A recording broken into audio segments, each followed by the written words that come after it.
So here's my finished book. I'm not going to flip through it right now because we're saving that for our New Year's Eve live stream. But I wanted to make it a cover for it. I thought it needed a cover, partly to protect the work that we'd done, and also because it just finishes the project and makes it look more like a book. So I have cut myself a strip of felt. Now I've got no idea how long this is, it's just the width of the felt. You might need to buy a metre of felt to be able to do this, or you could piece sections of felt together. I've got enough here to wrap all the way around the book and create a bit of overlap. I wanted it to go all the way around and overlap. There's too much here, but we're going to trim this off later in the process. So I've taken a measurement of the width of my book. So I've started right at the spine at the left hand edge, and I've gone out to just beyond my tabs, which takes me to 20 centimetres. There, I want my cover to not squash my tabs or anything like that, so that gives me 20 centimetres of width.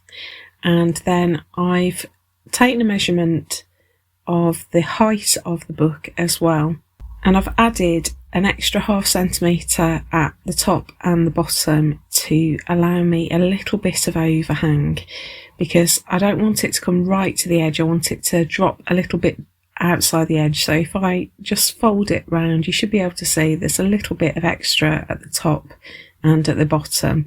It's really tricky to show you on camera because of the angle. And I've marked in on the right hand side of my strip a piece that will cover the front of the book.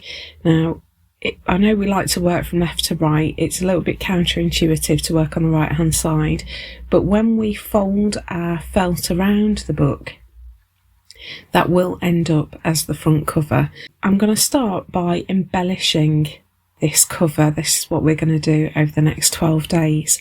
So I've printed out a box that's the right size for my cover, and I've reversed my lettering because I'm going to be using Bondaweb, and when we use Bondaweb with lettering we need to flip it, because the Bondaweb, you'll see, we're going to turn the pieces over to applique them down.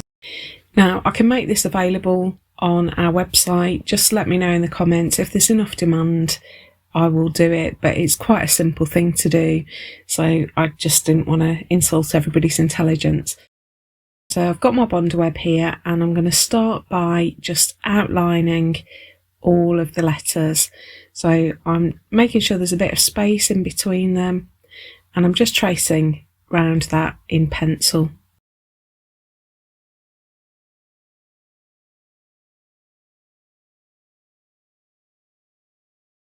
So I'm going to keep that to one side because it'll come in handy in a little while, and I'm going to start by just cutting out my W. Now I'm cutting it roughly because we're going to do our precise cutting once it's attached to fabric. So I want a little bit of space so that the glue is going to go right to the edge of the fabric. Now January's theme was monochrome, and so I've got a little bit of black and white star fabric here that I thought would be nice. I'm going to turn it over, so I'm working on the reverse of the fabric, and I'm just going to place my W on the back. Now I didn't think very carefully about the placement, and so I missed quite a lot of the pattern. It's not quite as striking as I wanted it to be. Do think about where you're placing your letter, because obviously we're going to cut it out and you'll be left with what you're left with.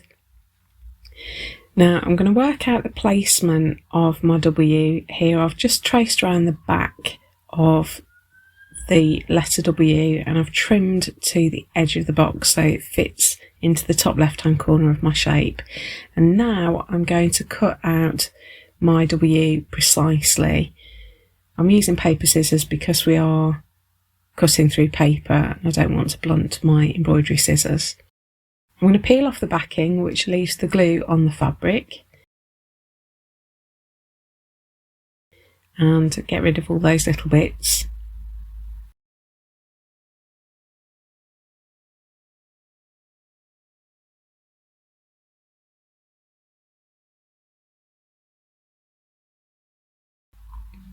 And then I'm just going to place my W over my outline that I've drawn, and I'm going to lift up the W and just slide the paper out, and that gives me a placement.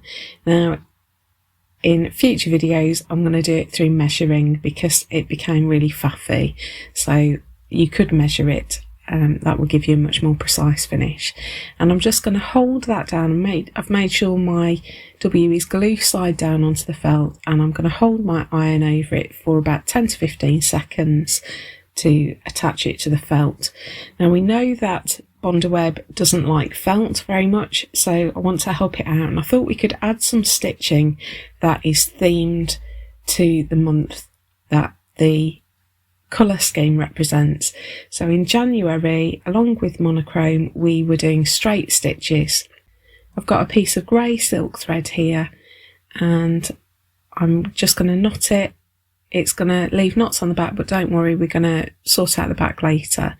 And I'm going to just do some running stitch around the edge of my W.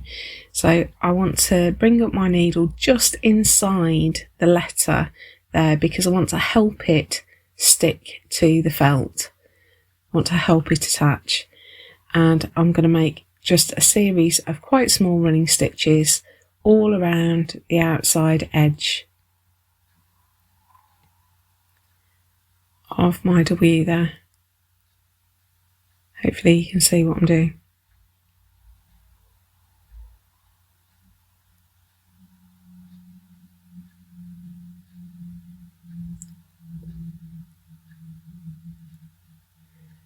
And when I get back to the start, I'm just going to go through to the back and knot off the thread on the reverse. So I've got my little embellished W. That is the first part of my decorative cover for my Winging It book. Could have used a darker thread, but I quite like this silk thread. It's the one we use for the tree in January. Tomorrow we're going to come back and do letter I, so I'll see you then. Bye.